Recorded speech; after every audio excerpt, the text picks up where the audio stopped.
It's time now for Countywide, a special presentation of Yavapai Broadcasting News. Join News Director Paul David and News Editor Philip Catafamo as they talk with our community's leaders, newsmakers, and people in the know. You'll hear about the hot topics in Yavapai County that affect all our lives. And now here's today's Countywide.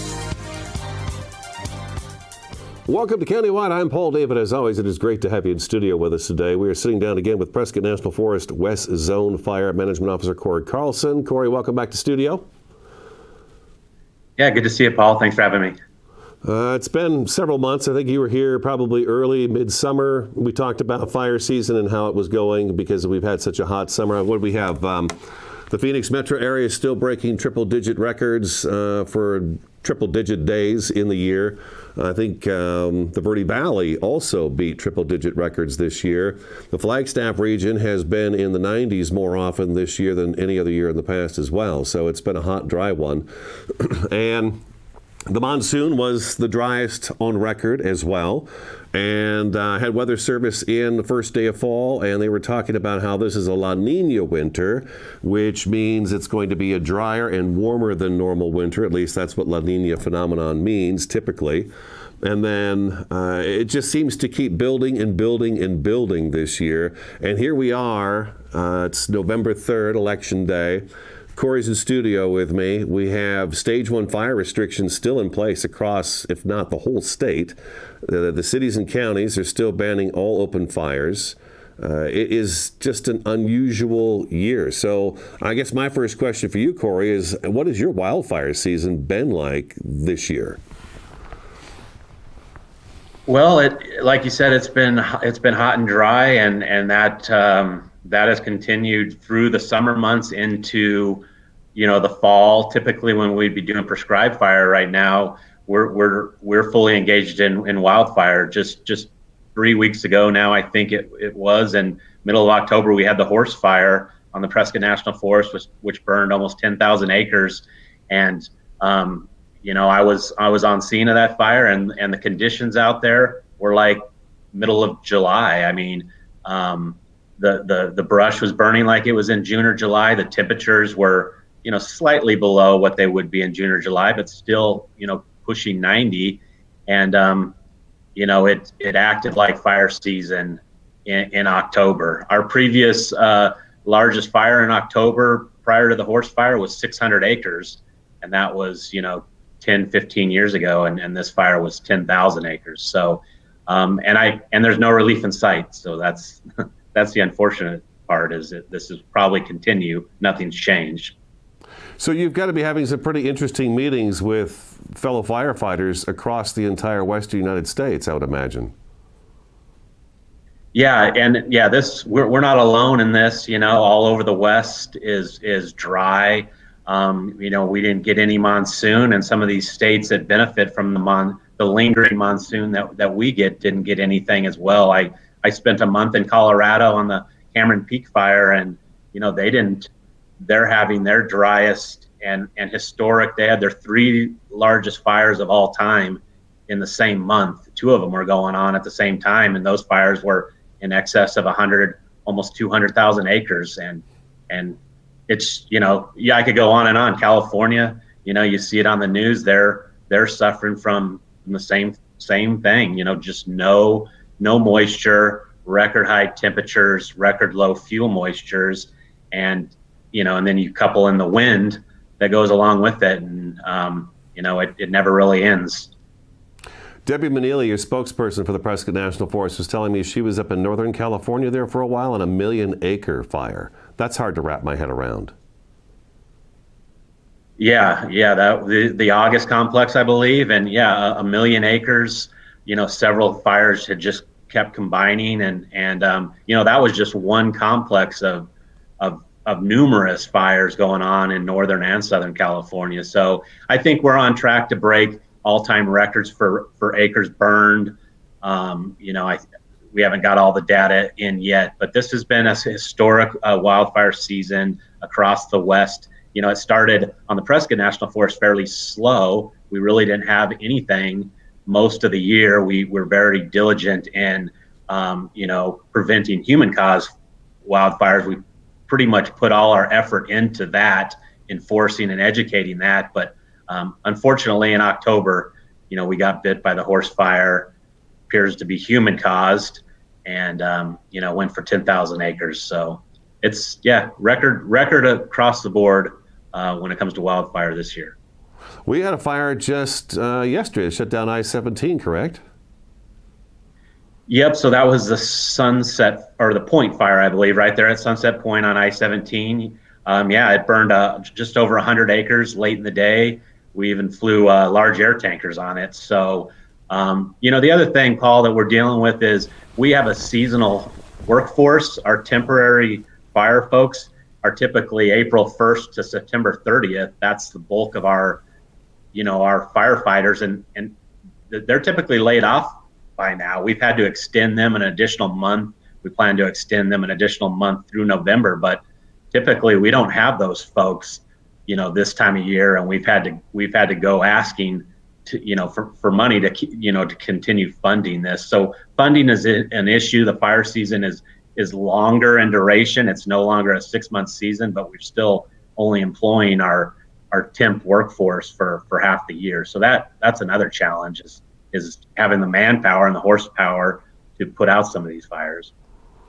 I was going to get to that too, because I kind of figured it's stretched pretty thin across the Western United States, and of course the funding has got to be pretty rough as well. You guys are underfunded. That's what I've heard over all these years, is that there's not a lot of funding, but now here we're short on firefighters. I know when the horse fire broke out, I still don't know what to call it. We just talked about it before the show too, but at the Prescott Airport there is a retardant station, water station. What do I call that? Where they come in the airport Prescott and fill up? Yeah, it's the air tanker base. The air tanker base. That was closed. When does that typically closes? What, September? Well, the air tanker base, actually, they close the end of July typically. Our fire season, typically, once we get the monsoon rains in July, we get green here, and the base usually closes. And the reason it closes is because the air tankers go to other locations where, to the northwest, where their fire season is just getting started. We opened and extended the tanker base here, opened and closed it several times, this thing, and it just closed again just this past Friday. We had to open it up for the horse fire for about a week. And all those people, are the folks that load the planes with retardant, they're all on contract, so they were gone. The base didn't have its staffing, so we had to call people back in, and all that just is challenging logistically to get folks back in and reopen something of that scale. Yeah, I imagine it's not a flick of the switch, right? There are people that have to come in from all over the place to be able to man that thing.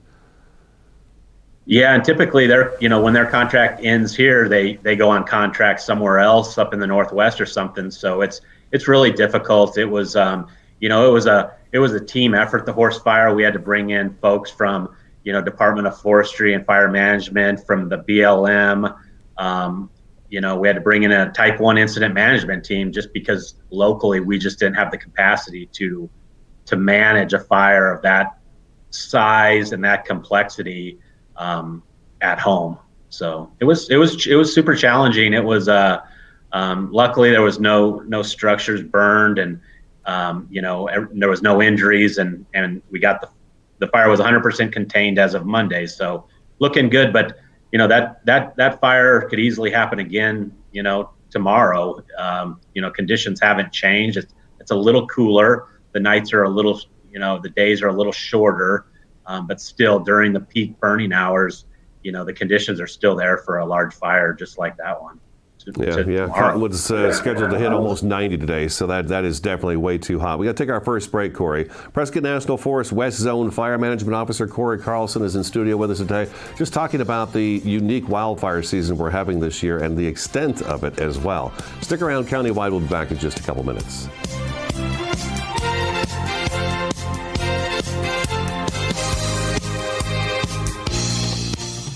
Starting in the late 1920s, Grandpa Gettle and his brothers laid the groundwork for what would become a family legacy. Almost 100 years and 100 patents later, Gettle's High Desert Mechanical continues to raise the bar of quality heating, cooling, and plumbing products and services in the Verde Valley. Call Gettle's High Desert Mechanical Heating, Air Conditioning, and Plumbing at 567-2200 or online at GettlesHDM.com, providing solutions for your comfort. Don't settle. Get Gettles.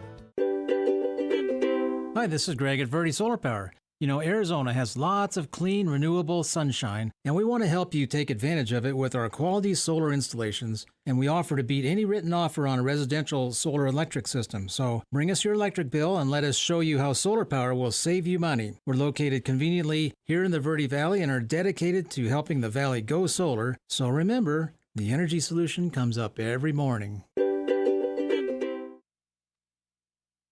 So I just moved in with this family, and it's embarrassing. The little one, he likes to go outside and crawl around in the giant litter box. I don't know what he's doing. I mean, I was born and I knew how to use the litter box. Look at that. That's disgusting. Oh, poop already. You're making me nervous. Oh, okay, I can't look at this anymore. I really hope he grows out of this, for his sake.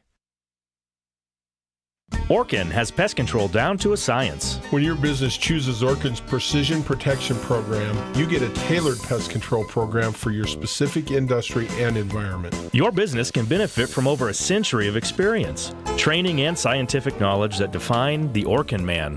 Maximum protection, minimum exposure, backed by one of the industry's most comprehensive guarantees. Choose your locally owned and operated Northern Arizona Orkin and get more than an exterminator. Get an expert.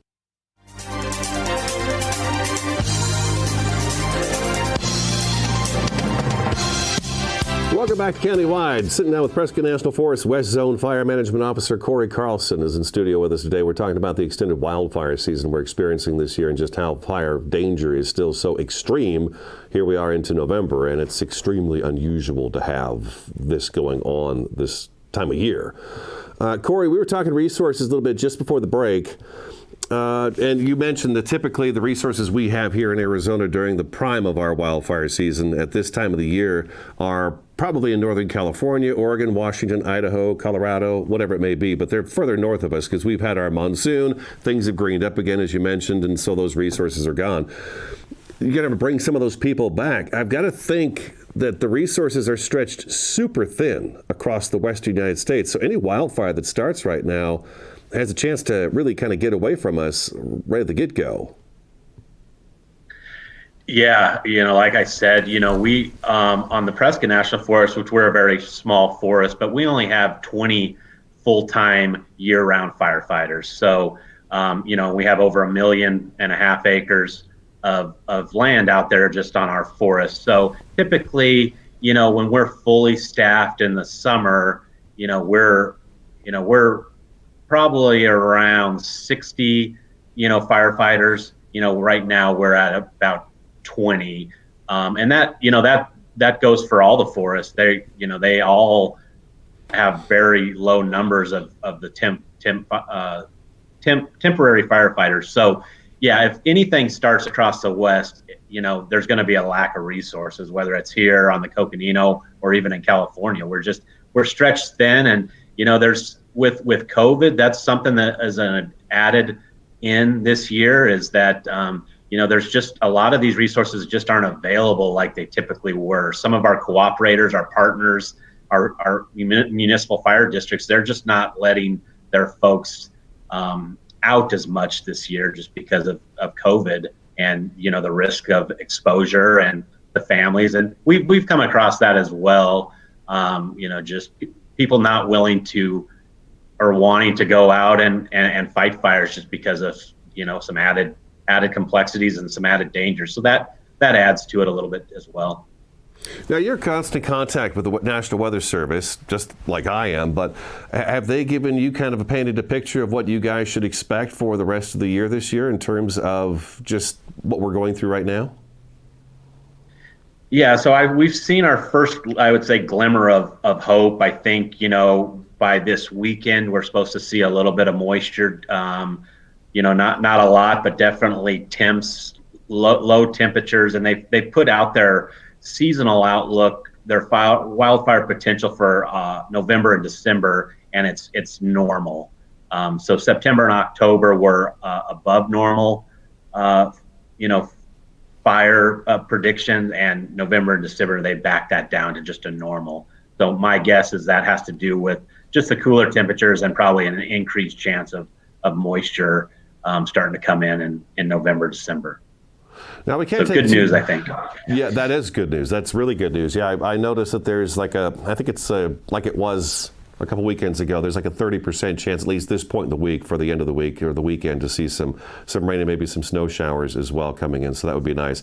I've got to think, you mentioned before we took our first break there that the shorter days help a lot because the temperatures are usually a little bit cooler, but we really need the daytime highs to start dropping down before we can start to maybe relax a little bit.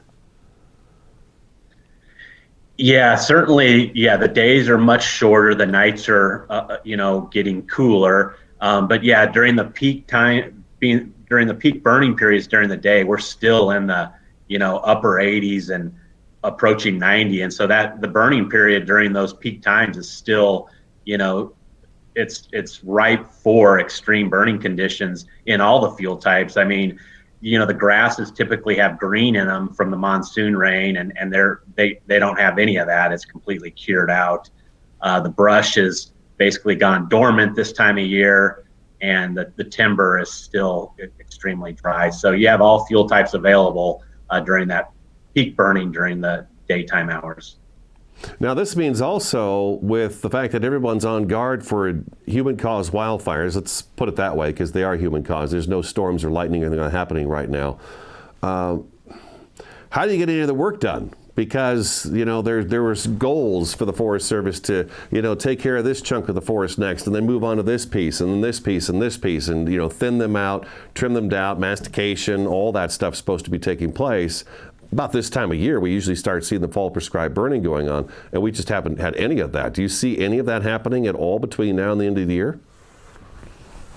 Yeah, so prescribed burning is basically on hold, and it's not because we don't want to do it. It's because really with the manpower, we can't do both. We can't be prepared to fight fires and also be implementing prescribed fire at the same time, because we're just handcuffing ourselves if we were to get a wildfire, and be trying to implement a prescribed fire. That's just a recipe for disaster. The other thing is conditions just aren't there to allow us to do prescribed fire. The timber type is just way too dry to be lighting fires. You would do more harm than good. The brush fuel type, with those fine fuels and grass, it's just the fire behavior is just too extreme for us to manage that type of stuff. So conditions aren't there for one, resource availability is not there for two. And really the national goal right now is to support wildfires across the West. So, rather than being out there implementing prescribed fires, which we'd like to do this time of year, we're out supporting our partners, our neighbors. We have folks out West in California helping them, wrap up their stuff. So it's just complicated when you already have a skeleton workforce as it is. It's hard to go implement prescribed fires as well. So it's a balance. We have to keep folks home as well and be prepared for the next wildfire that may start here. So we can't send everyone out there, but we try to find a nice balance to help folks out as well. Ryan just put up the InSaweb page that's available today on InSaweb, INCIWEB, InSaweb. And if you pull that up on your own, and those of you watching just saw it come up as well, you could see the entire western part of the country is just littered with wildfires all the way from us here in Arizona and into Mexico, all the way up into Washington State. It's just amazing to look at that map. I don't think I've ever seen that many flames on the map. We got to take our second break, Corey. Prescott National Forest West Zone Fire Management Officer Corey Carlson is in studio today. Stick around, Countywide back in just a couple minutes.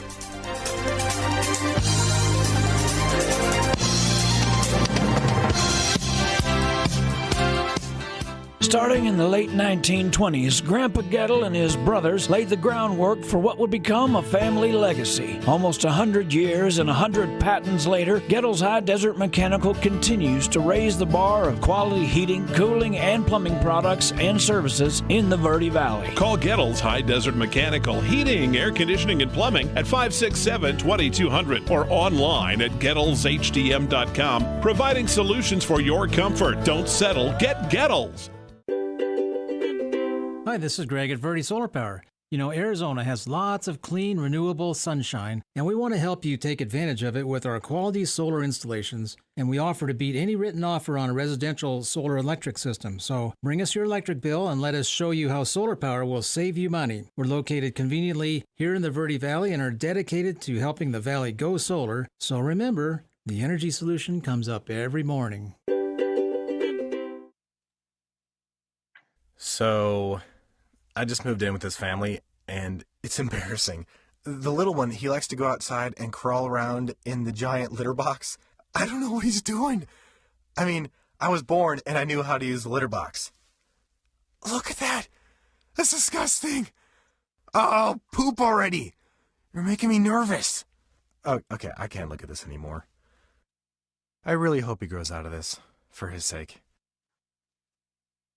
Orkin has pest control down to a science. When your business chooses Orkin's Precision Protection Program, you get a tailored pest control program for your specific industry and environment. Your business can benefit from over a century of experience, training, and scientific knowledge that define the Orkin man. Maximum protection, minimum exposure, backed by one of the industry's most comprehensive guarantees. Choose your locally owned and operated Northern Arizona Orkin and get more than an exterminator. Get an expert.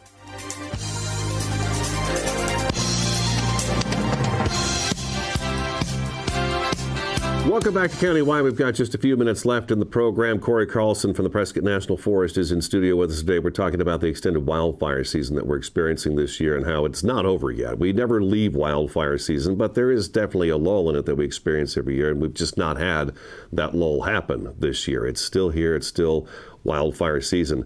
I guess the last couple minutes of the program, Corey, we should probably really talk about just how careful does everybody have to be with fires right now. Yavapai County still has a ban on open fires. Coconino County still has a ban on open fires.